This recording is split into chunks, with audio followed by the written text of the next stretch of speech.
Hello students, today's topic on the basis of class 10 and this chapter is light reflection and refraction through HBSC board classes. HBSC board classes chapter is 10th which are named as light reflection and refraction. Then today we have discussed about their introduction, reflection and refraction. It means we have read about their phenomena, their tags and their definitions like as reflections and refractions and their mirrors. What is the mirror formula? What is the lens formula? And how they were be formed the image through the mirror and lens. So it means that आज हमें reflection और refraction के बारे में introduction पढ़ना है। Introduction जो होगा इससे रिलेटेड होगा, जैसे मिरर से रिलेटेड अब रिलेटेड आ जाता है मिरर से रेज कैसे कैसे आती हैं और बकायदा ये जो वैल्यूज़ होती है इनकी कि इनकी जो इमेज बनाई जाए तो किस तरीके से फॉर्म की जाएगी। इट मीन्स इमेज फॉर्मेशन हमें बनाना है। इमेज फॉर्मेशन के लिए सबसे पहले इसका इंट्रोडक्शन हमें समझ में आना चाहिए। तो इंट्रोडक्शन में हमने यहाँ तक कर लिया था कि लाइट क्या होता है, which help us to see any obstacle any object, this called is light. यानी जो हमें रात में अंधेरे में किसी भी चीज को देखने में समर्थ बनाती है वह लाइट होती है, प्रकाश होता है। ये किससे बनता है? बीम ऑफ लाइट से, क्योंकि लाइट ऑलवेज भी travel in straight line. Light हमेशा स्ट्रेट लाइन में चलती है और ये बीम ऑफ लाइट से मिलकर बनता है। अगर बीम ऑफ लाइट से मिलकर बनता है तो बीम ऑफ लाइट को कहते क्या है? बीम ऑफ लाइट को हिंदी में कहा जाता है किरण पुंज, जो एक अनसुलझी वैल्यू होती है।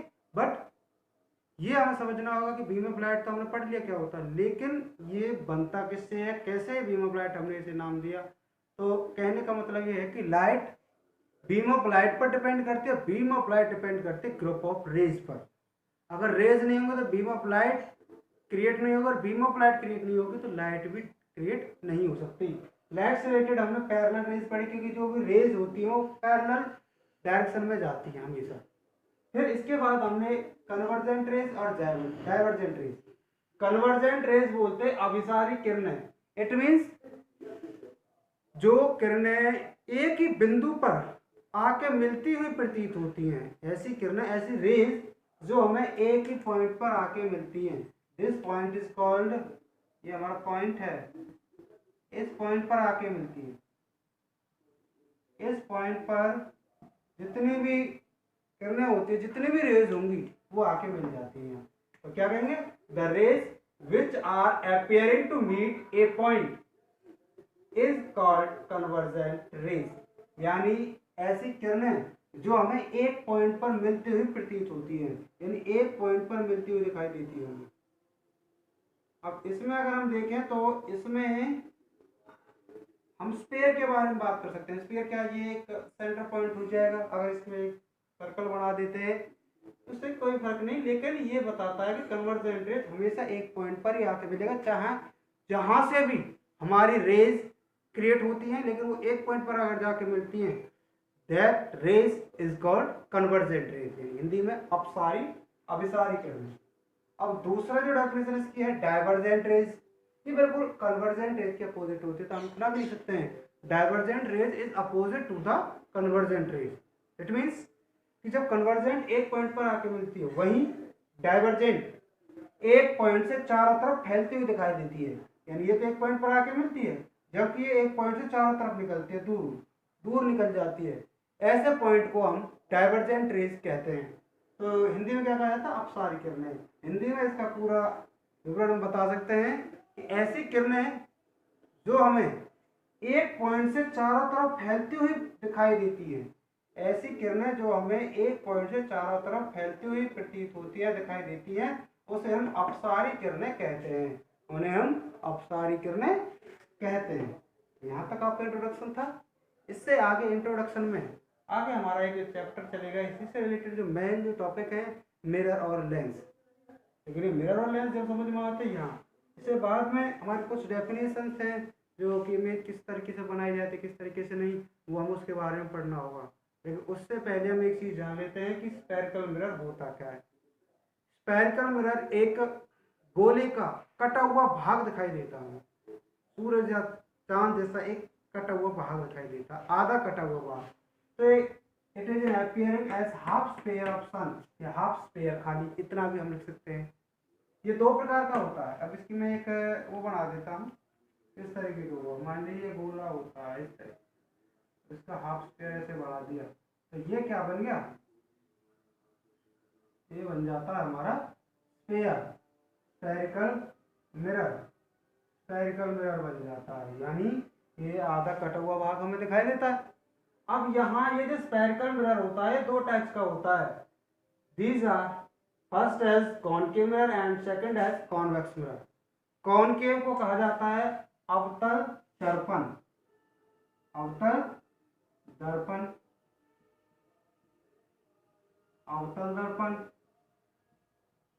और कॉन्वेक्स को कहा जाता है उत्तल दर्पण, उत्तल दर्पण इसे कहा जाए।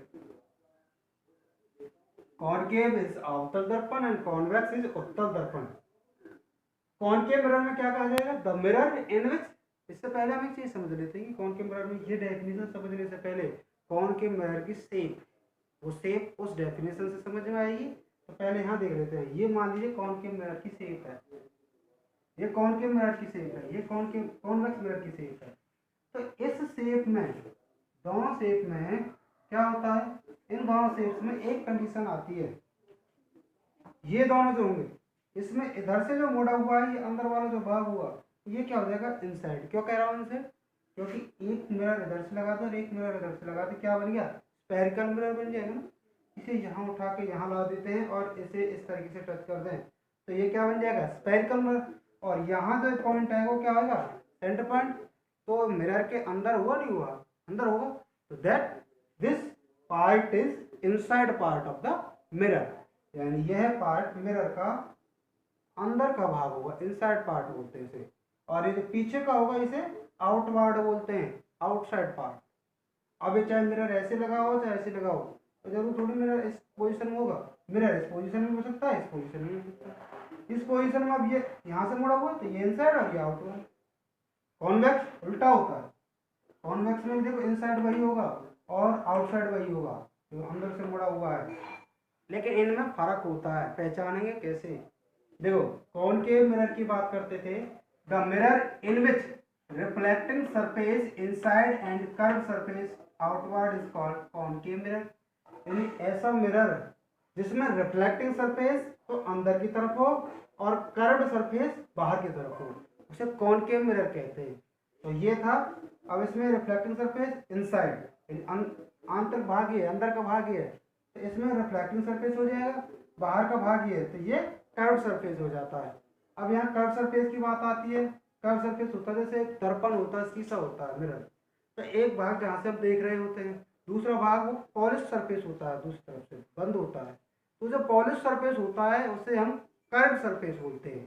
क्या बोलेंगे, कर्व सरफेस। मान लीजिए ये आईना यहाँ से हमें दिखाई दे रहा है, तो पिछला भाग कैसा होगा, बंद होगा, वहाँ से नहीं देख सकते, तो ये क्या हो जाएगा, this is curve surface and this is reflecting surface.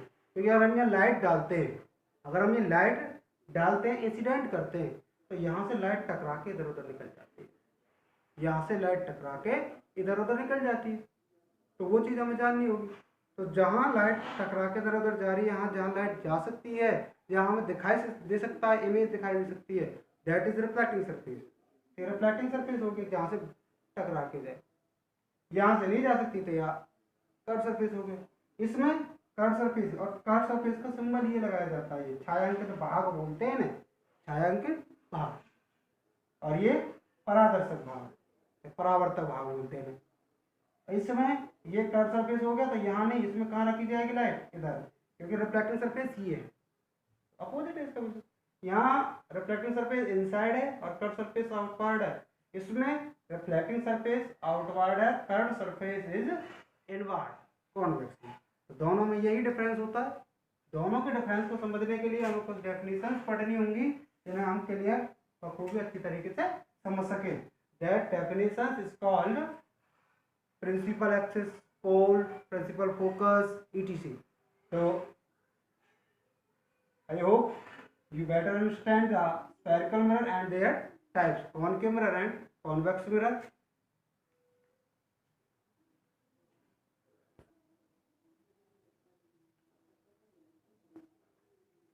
जैसे कि हमने पढ़ी कुछ डेफिनेशंस या इंट्रोडक्शन पढ़ा, convergent rays, divergent rays, spherical mirror and their types. उनके टाइप्स हमने पढ़े। तो टाइप्स क्या होते थे? Concave mirror and convex mirror. Concave mirror किसे कहते हैं? जिस पर रिफ्लेक्टिंग सरफेस इनसाइड हो और कर्व सरफेस आउटवर्ड हो। कॉन्वेक्स मिरर किसे कहते हैं? जिस पर रिफ्लेक्टिंग सरफेस आउटवर्ड हो और कर्व सरफेस इनवर्ड हो। That is called concave and convex mirror. अब उनके बारे में उनसे समझने के लिए जो इमेज फॉर्मेशन की जाती है उनसे रिलेटेड कुछ हमें डेफिनेशंस पढ़नी होंगी मिरर से भी। तो मिरर की कुछ डेफिनेशंस क्या हैं? जैसे पोल। पोल को हिंदी में कहा जाता है ध्रुव। वक्रता ध्रुव या वक्र ध्रुव कहा जाता है, इसे ध्रुव कहा जाता है। और दूसरा है प्रिंसिपल एक्सिस। इसे कहा जाता है, प्रिंसिपल का मतलब मुख्य और एक्सिस का मतलब अक्ष, इसे मुख्य अक्ष कहा जाता है। That is called. अब पोल की डेफिनेशन हम पढ़ लेते हैं। It is the centre point of mirror, not spherical mirror. यानी मिरर का सेंटर पॉइंट होता है बट स्फेरिकल मिरर का नहीं। क्यों? स्फेरिकल मिरर यहाँ से ऐसे आएगी तो ये जो सेंटर पॉइंट होगा वो हो जाएगा स्फेरिकल मिरर का सेंटर पॉइंट। लेकिन ये कह रहा है खाली आधे भाग के लिए। तो आधे भाग का सेंटर पॉइंट यही होता है पोल, जो सिंबल होता है पी। इसका सिंबल क्या माना जा रहा है? पी। ऐसे ये कॉनकेव मिरर है और ये कॉन्वेक्स मिरर की मैंने बताया था, कर्व सरफेस आउटवर्ड और इसका कर्व सरफेस इनवर्ड। तो ये कॉनकेव एंड कॉन्वेक्स दोनों में पोल सेम लोकेशन पे होगा। Principal axis, the ray which are pass through pole in straight line called principal axis. कैसे बताता हूँ, यहाँ देखते हैं हम कॉनकेव से देखते हैं। हमने बनाया कॉनकेव मिरर से एक सरफेस, तो ये कॉनकेव मिरर हो गया। कॉनकेव मिरर पर सबसे पहले हमने पॉइंट किया पोल पी। इस पे ये पी हमने पॉइंट किया तो ये अब इस लाइन से थ्रू एक लाइन जाएगी, इसे हम क्या कहते हैं? Principal axis. तो इस पी से सीधा जाएगी तो एकदम स्ट्रेट लाइन में जाती है, प्रतीत होती है। इस लाइन को हम क्या कहते हैं? Principal axis. ये लाइन हो गई प्रिंसिपल एक्सिस। इसका कोई सिंबल नहीं होता, ये हमेशा ऐसी रहेगी। ये तो था कॉनकेव पर। अब अगर कॉन्वेक्स की बात आती है, कॉन्वेक्स की बात आती है तो कॉन्वेक्स में भी ये वाली लाइन आती है। कॉन्वेक्स में भी ये वाली लाइन आती है। तो कॉन्वेक्स की अगर हम बात कर रहे हैं तो इस पर सरफेस क्या होगा वो हमें देखना होगा। तो यहाँ हमारा पॉइंट है पी, पोल। इस पोल के थ्रू एक स्ट्रेट लाइन जाती है, उस स्ट्रेट लाइन को हम क्या कहते हैं? इस पोल के थ्रू एक स्ट्रेट लाइन जाती है, जिस स्ट्रेट लाइन को हम प्रिंसिपल एक्सिस कहते हैं, चाहे वो कॉनकेव मिरर में हो चाहे वो कॉन्वेक्स मिरर में हो। That is principal axis, that is principal axis. तो ये प्रिंसिपल एक्सिस हो जाता है। तो ये डेफिनेशन हमारी हो गई कंप्लीट। इससे रिलेटेड फिर अगला जो पॉइंट आता है हमारा आता है principal focus. Principal focus P F O C U S, principal focus आता है। इसका सिंबल हम रखते हैं कैपिटल एफ। इसका सिंबल हम रखते हैं कैपिटल एफ, प्रिंसिपल फोकस का। अब बात यहाँ आती है कि प्रिंसिपल फोकस का जो सिंबल है कैपिटल एफ है, तो वो डेफिनेशन कैसे करेंगे हम? डेफिनेशन होगी द रे, द पॉइंट बोलेंगे, द पॉइंट विच, या फिर इसकी डेफिनेशन हम एक तरीके से दे सकते हैं। पहले मैं हिंदी में बता देता हूँ। प्रिंसिपल एक्सिस, प्रिंसिपल एक्सिस होता है the ray which are pass through pole in straight line in is called principal axis. यानी ये जो हमारे मिरर बनाए हुए हैं कॉनकेव और कॉन्वेक्स, ये पोल रखा हुआ है। ऐसी किरण जो पोल के थ्रू एक सीधी रेखा में जाती हुई प्रतीत होती है, उसे हम प्रिंसिपल एक्सिस कहते हैं, यानी मुख्य अक्ष कहते हैं। ऐसी किरण जो ध्रुव या ध्रुव से होकर गुजरने वाली सीधी रेखा को, ध्रुव से गुजरने वाली सीधी रेखा को या सीधी रेखा की किरण को हम मुख्य अक्ष कहते हैं। तो कॉनकेव यानी अवतल दर्पण में और अवतल दर्पण दोनों में हो जाती है। प्रिंसिपल फोकस की जब बात आती है तो प्रिंसिपल फोकस को हिंदी में कहा जाता है मुख्य फोकस। प्रिंसिपल का मतलब तो मुख्य है, फोकस का मतलब फोकस है। तो ये डेफिनेशन कैसे दी जाएगी, ये डेफिनेशन समझने के लिए कुछ और करते हैं। प्रिंसिपल फोकस पर ये इसका सिंबल होता है कैपिटल है। अब मैं बता दूं, जैसे ये लाइन है, अगर यहाँ से कोई लाइन डाली जाती, सीधी लाइट डाल रहा है या कोई व्यक्ति खड़ा हुआ है, यहाँ से वो लाइट डाले इस दर्पण पर सीधे, तो यहाँ से दर्पण ऐसे मुड़ा हुआ है, दर्पण यहाँ से मुड़ा हुआ है, तो यहाँ से जैसी लाइट जाएगी सीधे तो ये टकरा के सीधे ऐसे आएगी और ये मुख्य अक्ष से होकर आएगी। तो मुख्य अक्ष पर जिस बिंदु पर काटती है वो लाइन, वो बिंदु मुख्य फोकस हो जाता है। तो इंग्लिश में इसकी डेफिनेशन क्या रहेंगे, the point which are formed by intersect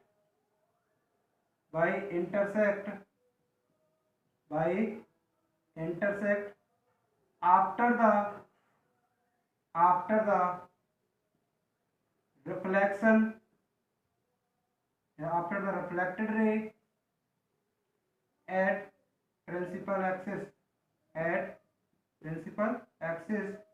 is called principal focus, यानी इसे हम प्रिंसिपल फोकस कह सकते हैं। प्रिंसिपल फोकस यानी मुख्य अक्ष कह सकते हैं। ये मैं पूरी तरीके से बताऊंगा किस तरीके से आएगा। प्रिंसिपल फोकस सिंबल होता है एफ। देखो यहाँ यही देख लेते हैं हम इस तौर पर। अब यहाँ हमने प्रिंसिपल एक्सिस बना लिया, हमें पता है भली बात ये प्रिंसिपल एक्सिस है, कहीं भी हो प्रिंसिपल एक्सिस। अब ये रूल वाइज रूल हम चलते चलेंगे। रूल वाइज रूल अगर हम चल रहे हैं तो यहाँ देखिए एक बार ध्यान से कि ये पोल है, प्रिंसिपल एक्सिस है। इससे पहले मैंने आपको मिरर बता दिया था, फिर मैंने बताया कि इस पर जो हम वस्तु रखेंगे, लाइट डालेंगे जहाँ से, उसकी थोड़ी बहुत हाइट होती है। तो ऐसा तो नहीं है कोई व्यक्ति अगर लाइट डाल रहा है तो उसकी हाइट ना हो, किसी व्यक्ति या किसी वस्तु की हाइट तो होनी थोड़ी बहुत। तो थोड़ी ऊपर से अपर लेवल से लाइट डालता है दर्पण पर, मिरर पर। अब ये मिरर पर लाइट डालेगा तो कहाँ से, हमें तो प्रिंसिपल फोकस भी करना। तो सबसे पहले हमने जिस मिरर से पूछा है, कौन के मिरर से पूछा, मान लीजिए हम एग्जाम्पल के तौर पर ले रहे हैं, तो कौन के मिरर से पूछा, कौन के मिरर हमने ड्रॉ कर लिया।